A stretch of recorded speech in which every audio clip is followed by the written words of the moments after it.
Энэ хүнд нэхэмжлийг гардуулах ажиллагаа хийж байгаа хэсэг талаар тодрууллаа. Албан нээлттэй мэдээлэлээр энэ хүмүүс хоёр хаягтай юм байна. Хаан улд үүрэгт. Тэгээ айл хаягийг нь бид нар бичээд өгсөн. Энэ улсын хурлын гишүүнийх нь одоо төрийн ордны хаягийг нь бас бичээд өгсөн. Ягаад гэвэл өмнө нь бас энэ хүнийг яг энэ нөөцийн сонсголттой холбоотой Чингэлтэй дүүрэгт шүүхтгэд ирээгүй юм билээ. Тэгээд цагдаагаар бүр алавдан ирүүлэх ажиллагаа хүртэл хийж ээж тухайд одоо хууль зүйн сайд байхдаа ингээд маш шүүхийн ажиллагааг удаашруулсан юм билээ. Тэгэхээр энэ удаа бас энэ хүмүүс маань тэгжил одоо таарж ийн л да. Гэрийнх нь хаягаар очиод гардуулах ажиллагаа хийгсэн боловч бол эхний хаяг дээр бол одоо байгаагүй юм байна. Тэгэхээр одоо ингээд хэвлэл мэдээлэл олон нийтийн байгууллага одоо та бүгдээс өсгөд бол энэ хүнийг энэ нэхэмжлээ гардаж аваад удаа дараалан хэвлэл мэдээллийн байгууллагаар одоо хүний нэр төр талдаад байгаа энэ үйлдэлтэд очиж шүүхийнхаа журмаар асуудалтай хандаач гэдэг энэ одоо уриалгыг бол олон нийтийн байгууллага мэдээлэл хэрэгслэр дамжуулж бас уриалж байна. Ер нь бол одоо та бүгд харж байгаа бах тий. Одоо хууль зүйн сайд байсан хуульч, хуульчч биш юм шиг байгаамаа. Одоо хуулийн сургууль төгссөн ийм хүн эрх зүйн анхан шатны мэдлэгтэй гэж ойлгож байгаа.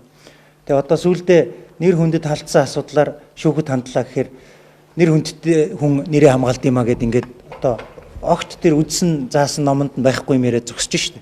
Тэгэхээр үнэхээр одоо энэ хүн бол их том баталгаатай ард талтай байна. Маш баталгаатай өөртөө итгэлтэй байна тий. Юу ч энэ хүнийг одоо зогсоохгүй гэдэгт бас итгэлтэй байх шиг байна. Одоо тэгээд удахгүй хууль зүйн сайд болоод энэ хэргийг бол бүхэлд нь зогсоох ч ийм одоо хүсэл эрмэлзэлтэй байхыг үгүйсэхгүй. Ийм одоо хэмжээний ааг омог энэ хүнээс бол гарч байна. Ер нь бол зүгээр ганцхан энэ хүнд бас баримт ирдгүүл харваа штэ. Одоо би энэ хүнтэй холбоотой өмгөөл хийснээс хойш над дээр бас маш олон баримт ирж байна. Тэгээд одоо жишээлбэл би яг одоо өөрийнх нь мэдээлэл дэлгэх шиг агуулгаар дэлгэе л та тий. Энэ хүн анх одоо боловсролын зээлийн сангаас зээл авахдаа өөрийнхөө төрсөн ахын нэр дээр байдаг байрны ордерыг нэрийг нь засж агаад хуурамч байрны ордер өөр дээрээ байдаг мэтээр баримт үлдэж агаад боловсролын зээлийн санд өгж тэрийгэ барьцаанд тооцоолсон байж болзошгүй байна. За би яг өөрийнх нь хэлээр хэллээ тийм ээ. Хэрвээ намайг гүтгсэн гэвэл би юу гэх вэ гэхээр тооцоолсон байж болзошгүй байна гэдэг. Гэхдээ энэ баримтыг судлах хэрэгтэй. Боловсролын зээлийн сан дээр байгаа юм байна. Одоо тэр баримт яг ижилхэн дугаартай 2 ордер 2 өөр хүний нэр дээр одоо явж байгаа юм байна.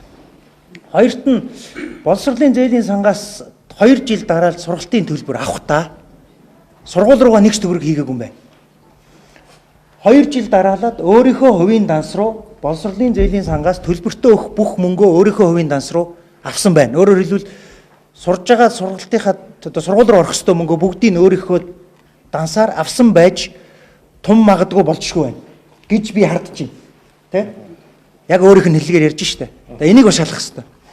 Дараа нь сургуулаа төгсөөгүй байж Монголд ирээд 2018 онд тухайн үеийн албан тушаалтны шийдвэрээр үүргээ биелүүлсэн ингээд боловсролын зээлийнхээ сангийн мөнгийг хаалгасан байна.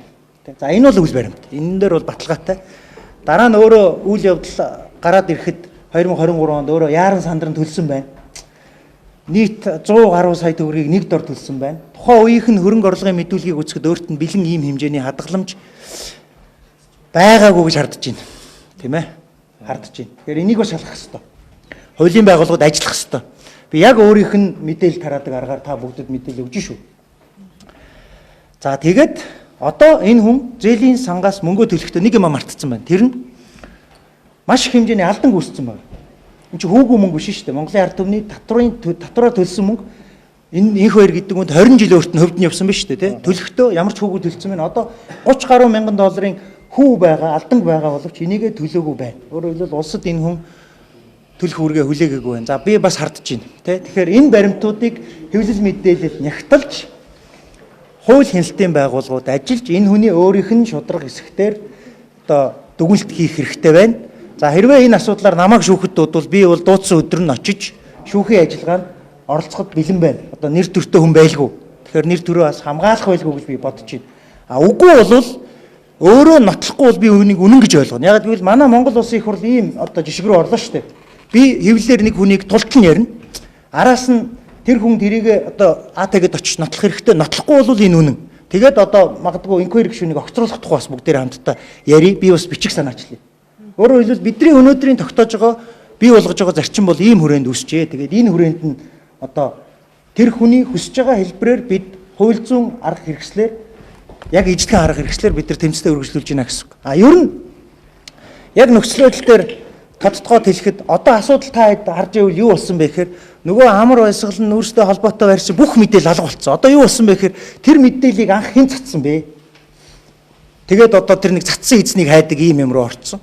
Өөрөөр хэлбэл нийгмийг ингэж одоо буруу мэдээлэл рүү ийм агуулга руу авчиж чинь. Ингээ анхны сэдвээс төөрүүлээд шал өөр юм болгоцсон. Гэтэл анхны сэдв буюу тодорхой хүний нэр төрд халтсан асуудлаар одоо их хурал дээр тэр огцрох асуудал нь яригдах гад байж байгаа хэмжээнд бид нар асуудлыг авчсан нөрөө хүндрэл учруулж байна. Тэм учраас хэрвээ саяны миний дэлгэсэн баримтууд асуудалтай байвал энх хоёр гишүүн ахыхаа ордерыг засаж боловсролын зээлийн санд бүртгүүлээгүй байвал энх хоёр гишүүн сургалтынхаа төлбөрийг 100% өөрийнхөө гар дээр аваад сургуулийнхаа данс руу хийгээгүй байвал энх хоёр гишүүн $30,000 алдангаа төлөөгүй байвал энх хоёр гишүүн сургуулаа төгсөөгүй байж боловсролын зээлийн сангийн журам зөрчиж өөрийгөө зээлээсээ чөлөөлөөгүй байвал энх хоёр гишүүн өөрийнхөө хөрөнгө орлогод бэлэн байгаагүй орлогоор зээлийнхээ төлбөрийг хаагаагүй бол шүүхэд хандаарай хүсэж байна.